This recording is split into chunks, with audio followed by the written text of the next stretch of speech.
संगीता, मैं तुम्हें यह नहीं कहूँगी कि मैं तुम्हें बहू नहीं बेटी ही मानूंगी। बेटी बेटी होती हैं और बहू बहू होती हैं। मैं तुम्हें बेटी जैसा प्यार नहीं दूंगी, मैं तुम्हें बहू जैसा प्यार ही दूंगी। रह रहकर होने वाली सास के ये शब्द मेरे दिमाग में हथौड़े की तरह वार कर रहे थे। आज मुझे देखने प्रमोद के साथ उसके मम्मी पापा और दीदी जीजा जी आए थे। प्रमोद और मैं दोनों ही इंजीनियर हैं। प्रमोद की जॉब मुंबई में थी और मेरी बेंगलुरु में। प्रमोद मेरी बुआ जी के दूर के रिश्ते में कोई लगते थे। बुआ फूफा जी प्रमोद की और उनके परिवार की तारीफ करते थकते नहीं थे। प्रमोद की मम्मी की तो बुआ जी इतनी तारीफ कर रही थी जैसे कि वो खुद इंजीनियर हैं। पति और बेटा दोनों इंजीनियर हैं तो जाहिर है कि पैसों की कोई कमी नहीं है, लेकिन घमंड नाम की कोई चीज उनमें नहीं है। लड़ाई झगड़ा करना तो उन्हें आता ही नहीं। उल्टा उनकी हमेशा यही कोशिश रहती है कि उनकी वजह से किसी का दिल न दुखे। खुद इंजीनियर होने के बावजूद और इतना पैसा होने के बावजूद खाना वे स्वयं बनाती हैं। सिर्फ सब्जी आदि काटने के लिए काम वाली की सहायता ले लेती हैं। उनका मानना है कि खाना हमें स्वयं ही बनाना चाहिए ताकि घर के सभी सदस्यों को शुद्ध और सात्विक भोजन मिले।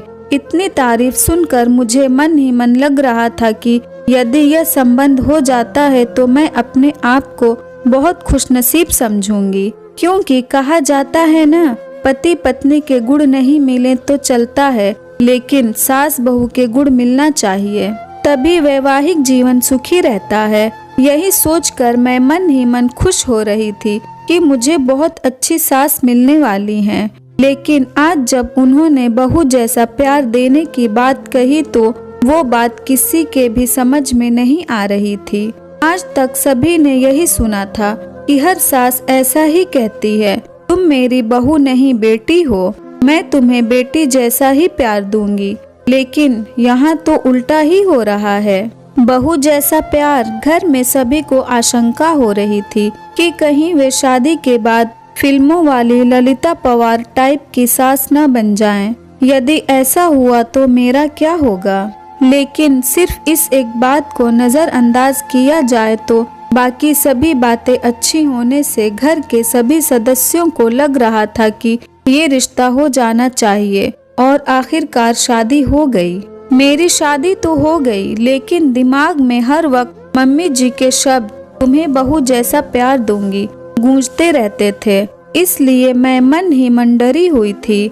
मैं प्रमोद से इस बारे में बात नहीं कर सकती थी, क्योंकि मुझे डर था कि कहीं प्रमोद यह न समझ बैठे कि शादी होते ही मैंने मम्मी जी के खिलाफ उनके कान भरना शुरू कर दिए। इसलिए मैंने मन ही मन फैसला लिया था कि मैं अपना हर काम इतना परफेक्शन से करूंगी कि मम्मी जी को शिकायत का मौका ही नहीं मिलेगा।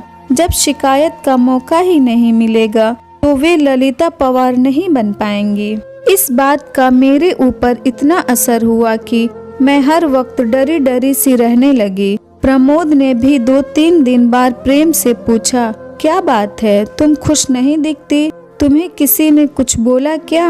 मैं उन्हें क्या बोलती, मैंने इतना ही कहा, नहीं ऐसी कोई बात नहीं है। नया घर, नया वातावरण, सब कुछ नया होने से शायद मैं अपने आप को एडजस्ट नहीं कर पा रही हूँ। धीरे धीरे सब ठीक हो जाएगा। मम्मी जी पापा जी भी मेरा बहुत ख्याल रख रहे थे, हर वक्त बहुत प्यार से पेश आते, लेकिन मेरे मन में जो बहू जैसा प्यार की गांठ बैठ चुकी थी वो निकल ही नहीं पा रही थी। सब लोग कहते हैं ना कि शादी के बाद कुछ दिनों तक तो ससुराल के सभी लोग अच्छे से ही रहते हैं, असलियत तो धीरे धीरे सामने आती है। अभी तो शुरुआत है, इसलिए ये लोग प्यार जता रहे हैं।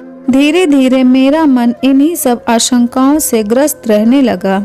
शादी के 8-10 दिनों बाद की बात है। मैं चाय बनाने के लिए दूध के गंज 3 लीटर दूध था, में से दूध निकालने लगी तो न जाने कैसे मेरे हाथ से सांडसी बराबर पकड़ी नहीं गई और गंज हाथ से छूट गया।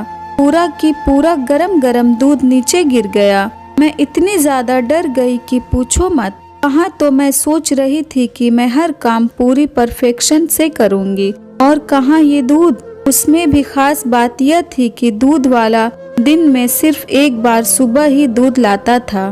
पैकेट के दूध में मिलावट होने से वो घर में नहीं लाते थे। सभी लोग चाय का इंतजार कर रहे थे।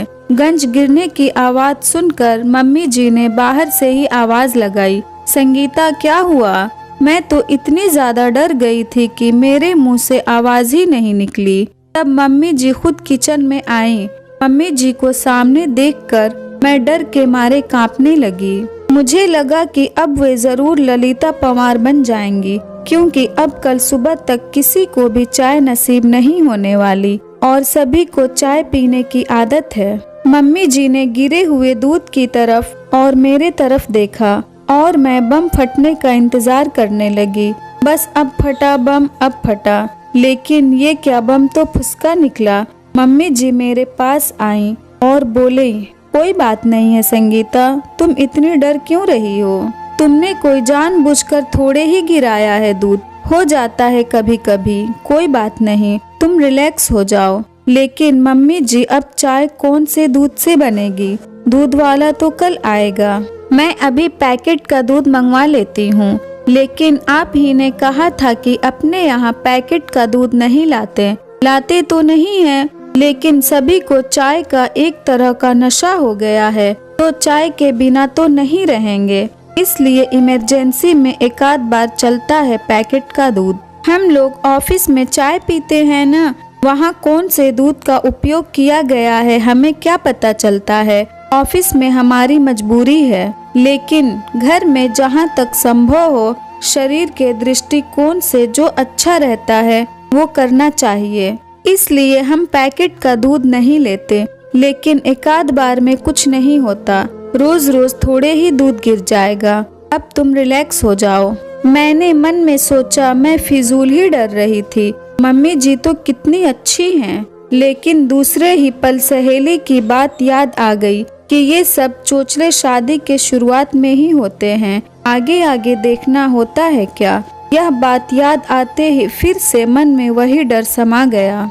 एक दो बार और इसी तरह की छोटी छोटी गलतियां हुई, लेकिन तब भी मम्मी जी ने मुझे प्यार से ही समझाया। 4-5 महीने की बात है। सभी को पालक पनीर की सब्जी बहुत पसंद थी। आज रविवार की सभी की छुट्टी होने पर पालक पनीर की सब्जी बनाने को तय हुआ। सब लोग खाना खाने बैठे तो जैसे ही इन्होंने पहला कौर मुंह में लिया तो बहुत बुरा मुंह बनाया और एक घूंट पानी पीकर बोले कि आज सब्जी में नमक डाला है कि नमक में सब्जी डाली है? आज डबल नमक है सब्जी में।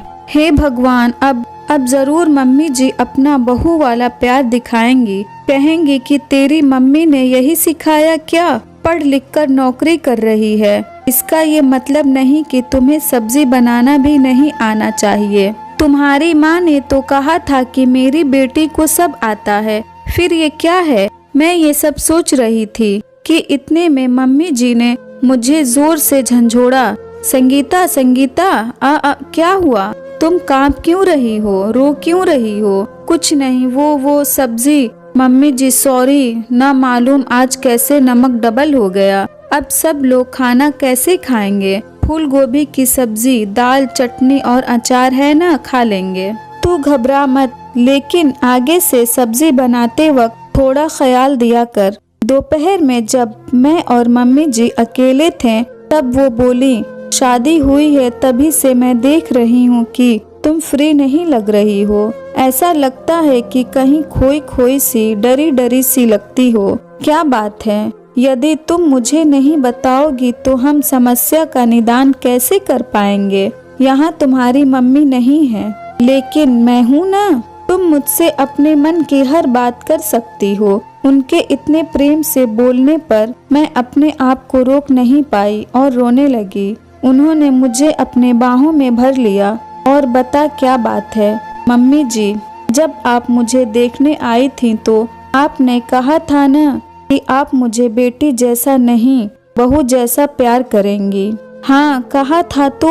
बहू जैसा भी कोई प्यार होता है क्या? बहू की छोटी से छोटी गलती पर भी उसे इतना प्रताड़ित किया जाता है कि मानो उससे बहुत बड़ा गुनाह हो गया हो। इसलिए मुझे लगा कि आप मेरी छोटी से छोटी गलती पर भी महाभारत रचेंगी, इनको मेरे खिलाफ भड़काएंगी।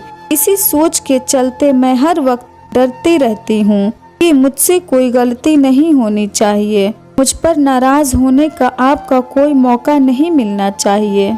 सच बताऊं तो आज तक मुझसे जो भी गलतियां हुई वो इसी घबराहट के चलते हुई। लेकिन मेरी एक बात समझ में नहीं आई, बहू जैसा प्यार करूंगी ऐसा कहने पर भी आपने आज तक अपना सासूपना नहीं दिखाया और मुझे डांटा भी नहीं। फिर आपने ऐसा क्यों कहा था कि आप बहू जैसा प्यार करेंगी? अरे पगली, मुझे नहीं पता था कि तू मेरी सीधी सी बात को इतना दिल पर लगा लेगी। एक बात बता, क्या कभी तूने किसी माँ को अपनी बेटी से यह कहते सुना कि वो उसे बहू जैसा प्यार करेगी? नहीं ना। जब हम बेटी को बहू जैसा प्यार नहीं करते तो बहू को बेटी जैसा प्यार क्यों करते हैं? इसका तो यही मतलब हुआ ना कि हम बेटी को ज्यादा महत्व देते हैं, बेटी को ज्यादा प्यार करते हैं। इसलिए बहू से कहते हैं कि तुझे बेटी बनाएंगे, तुझे बेटी जैसा प्यार देंगे। हम लोग बेटे को ज्यादा महत्व देते हैं, इसलिए बेटे को बेटे जैसा ही प्यार देते हैं। कभी भी बेटे से ये नहीं कहते कि तुझे बेटी जैसा प्यार देंगे। यदि हम बेटा और बेटी दोनों को समान समझते हैं तो बेटी को बेटी जैसा प्यार क्यों नहीं दे सकते? मेरी नज़र में जिस तरह बेटी का अपना एक अलग अस्तित्व है, उसी तरह बहू का भी अपना एक अलग अस्तित्व है। मैं बहू को बेटी से किसी भी मामले में कम नहीं समझती। इसलिए मैंने कहा था कि मैं तुम्हें बेटी जैसा नहीं, बहू जैसा प्यार दूंगी। मुझे क्या पता था कि तू उसका गलत मतलब लगा के वह बात दिल को लगा लेगी। चल अब आंसू पोंछ, नहीं तो मैं सचमुच में फिल्मों वाली ललिता पवार बन जाऊंगी। उन्होंने यह बात इस अंदाज में कहा कि हंसते हंसते हम दोनों का बुरा हाल हो गया। अगर ये स्टोरी आपको अच्छी लगी हो तो इस वीडियो को लाइक करें और नए हैं तो हमारे चैनल को भी सब्सक्राइब करें।